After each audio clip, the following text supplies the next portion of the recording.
Good morning, all of you. Have a good day for all of you. Today, our lesson is investment.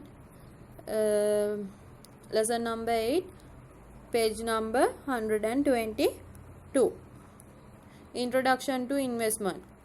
Investment means any individual investing a certain amount from his or her earned income as a saving in an effective method with an intention of earning an economic returns.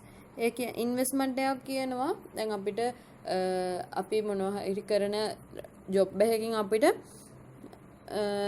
Salary එකක් හම්බෙනවනේ month end එකේදී. එතකොට ඒ salary එක අපි සම්පූර්ණයෙන්ම වියදම් කරන්නේ නැතුව අපි ඉතිරි කරගන්න ප්‍රමාණයක් ඉතිරි කරගෙන ඒක ඉෆෙක්ටිව් රිටර්න් එකක් හම්බෙන ඉෆෙක්ටිව් මෙතඩ් එකක ඉන්වෙස්ට් කරන එකට අපි ඉන්වෙස්ට්මන්ට් එකක් කියනවා. එතකොට factors to be considered when selecting an investment method. factors මොනවද consider කරන්න ඕනි අපි හොඳ investment method එකක් find කරනකොට.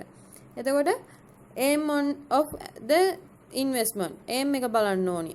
objective of the investor when investing money, අපි අපේ බලාපොරොත්තුව මොකක් වෙනුවෙන්ද කරන්නේ කියන එක බලන්න ඕනි මුලින්ම. ඊට පස්සේ රිස්ක් එක, අපිට රිටර්න් එකක් හම්බෙයිද, අපේ ඉන්වෙස්ට් කරපු මුදල් ප්‍රමාණය අපතේ යාමක් සිදු වේවිද ඒ කියන එක රිස්ක් එක බලන්න ඕනි. whether the invested money could be obtained back and the expected return is certain is considered. අපි බලන්න ඕනි අපේ ඉන්වෙස්ට්මන්ට් එකට හරියන සරල රිටර්න් එකක්ද හම්බෙන්නේ කියලා. ඒව බලලා තමයි එතකොට ඉන්වෙස්ට්මන්ට් එකක් කරන්න ඕන. ඊට පස්සේ return from the investment, whether the return on the investment is sufficient is considered. sufficient ද ඉන්වෙස්ට්මන්ට් එකට sufficient return එකක් ලැබෙනවද කියලා බලන්න ඕනි. ඊට පස්සේ බලමු මොනවද මේ ඉන්වෙස්ට්මන්ට් methods කියලා. අපිට depositing money in a saving account එකක deposit කරන්න පුළුවන්. opening a fixed deposit එකක් දාන්න පුළුවන්. purchasing properties, vehicle එකක් වෙන්න පුළුවන්, land එකක් වෙන්න පුළුවන්, building එකක් වෙන්න පුළුවන්, මොකක් හරි property එකක් purchase කරගන්න පුළුවන්. ඊට පස්සේ investing in share market එකේ මොකක් හරි company එක shares ටිකක් මිලදී ගන්න පුළුවන්. investing in treasury bills ටිකක් ගන්න පුළුවන්. ඊට පස්සේ starting and maintaining one's own business. තමන්ටම කියලා business එකක් start කරලා ඒක maintain කරගෙන යන්න පුළුවන්. ඊට පස්සේ අපි බලමු මොනවද මේ තියෙන investment method වලට තියෙන returns මොනවද කියලා. කලින් පාඩමකදී අපි කතා කරා saving account එකක් open කරන්නේ කොහොමද, saving account එකක් open කරාම මොනවද අපිට ලැබෙන්නේ, saving account එකක් open කරන්න නම් අපිට මොනවද ඕනි කියලා. එතකොට saving account එකක් open කරාම මම කිව්වා මාසාන්තයේදී අපිට saving account එකට හම්බෙන rate එකට interest එකක් හම්බෙනවා කියලා. ඊට පස්සේ ආයෙ කිව්වා අපිට ඕනි වෙලාවක මේ ගන්න තැම්පත් කරන්න පුළුවන් කියලා, බරෝ කරන්න පුළුවන් කියලා. එතකොට ආයෙ තියෙන තව රිටර්න් එකක් තමයි ability to earn an additional return through gift or lotteries. gift එකක් හරි lottery එකක් හරි මගෙන් additional return එකක් ලබා ගන්න පුළුවන් කියලා. එතකොට ඔන්න depositing money in saving account එක deposit කරාම හම්බෙන returns වෙන්නේ ඕවා. ඊට පස්සේ අපි fixed deposit එක ගැනත් කතා කරා. fixed deposit එකක interest එක වැඩි කිව්වා saving account එකකට වඩා. එතකොට යම්කිසි time period එකකට දාන්න කියලා කිව්වා. ඔන්න එතකොට ඒ කරාම අපිට return එක මොනවද කියලා බලමු හම්බෙන්නේ. earning a relatively higher interest rate compared to the saving account. saving account එකට වඩා වැඩි interest එකක් හම්බෙනවා. ඊට පස්සේ ability to withdraw money at maturity or before maturity it requires. අපිට දැන් අපි අවුරුද්දකට දැම්මනම් අවුරුද්ද පිරෙනකම් ඉන්න ඕනේ නැහැ. අපිට ඊට කලින් මොකක් හරි අවශ්‍යතාවයක් ආවොත් ගන්න පුළුවන්. ඊට පස්සේ fixed deposit එක අපේට තියාගෙන ability to obtain loan by providing the fixed deposit certificate as a collateral. අන්න අපයක් විදියට තියාගෙන fixed deposit එකේ certificate එක loan එකක් ගන්න පුළුවන්. being a safe investment method.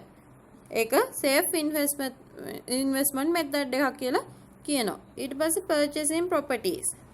property එකක් ගත්තාම vehicle එකක් හරි එහෙම building එකක් හරි එහෙම මොනවා හරි ගත්තොත් මොකද වෙන්නේ කියලා.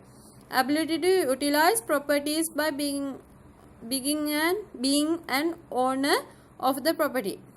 property එකක් ගත්තාම දැන් වාහනයක් ගත්තොත් වාහනේ අයිතිකාරයා විදියට පෙනී සිටින්න පුළුවන්. ඉඩමක් ගත්තොත් ඉඩමේ අයිතිකාරයා විදියට පෙනී සිටින්න පුළුවන්. ඊට පස්සේ රෙන්ට් කළා හරි ලීස් කළා හරි අමතර ආදායමක් උපය ගන්න පුළුවන්. ඊට පස්සේ නැත්නම් විකුණලා sell ability to sell properties and obtain cash if money is required. මුදල් අවශ්‍යතාවයකදී property එක විකුණලා අපිට cash ගන්න පුළුවන්. වැඩි price එකකට අපි ගත්ත ගානට වඩා වැඩි මුදලකට විකුණලා අපිට capital gain එකක් ගන්නත් පුළුවන්. loan එක අර fixed deposit එකේදී වගේම collateral එකක් විදිහට පාවිච්චි කරන්නත් පුළුවන්. ඒව තමයි එතකොට property එකක් ගත්තාම තියෙන returns. ඊට පස්සේ investing in shares. ඊට පස්සේ අපිට shares capital මේ share market එකට ගිහිල්ලා companies වල නමත් එක්ක share price එක වැටෙනවා. එතකොට ඒව බලලා Tamanගේ අතේ තියෙන මුදලට හොඳයි කියලා හිතෙන company එක shares අපිට මිලදී ගන්න පුළුවන්. ඒක තමයි investing in shares. එතකොට dividend එකක් හම්බෙනවා. ගත්ත මුදලට වඩා වැඩි මුදලකට share sell කරලා එතකොට අපිට capital gain එකක් ගන්න පුළුවන්. ordinary shares ගත්තාම ඕන වෙලාවක අපිට විකුණලා සල්ලි ගන්න පුළුවන්. present as a collateral එකක් විදිහට use කරන්න පුළුවන් loan ගන්නකොට. ඊට පස්සේ අපිට අපි දැන් මොකක් හරි company එක shares ගත්තාම අපි appoint directors by voting. ඡන්දෙන් directors ලා විදිහට පත් වෙන්න පුළුවන්. ඊට පස්සේ contribute to the decision making of a company by being appointed as a director. director කෙනෙක් විදිහට appoint කරාට පස්සේ ඒ company එකේ decision ගන්න involve වෙන්න පුළුවන්. ඊට පස්සේ treasury bill ගත්තාම interest income එකක් ගන්න පුළුවන් fixed rate එකකට. convert into cash at any time. ඕන වෙලාවක cash කරගන්න පුළුවන්. A full guarantee from the government is given that the invested money will be payable.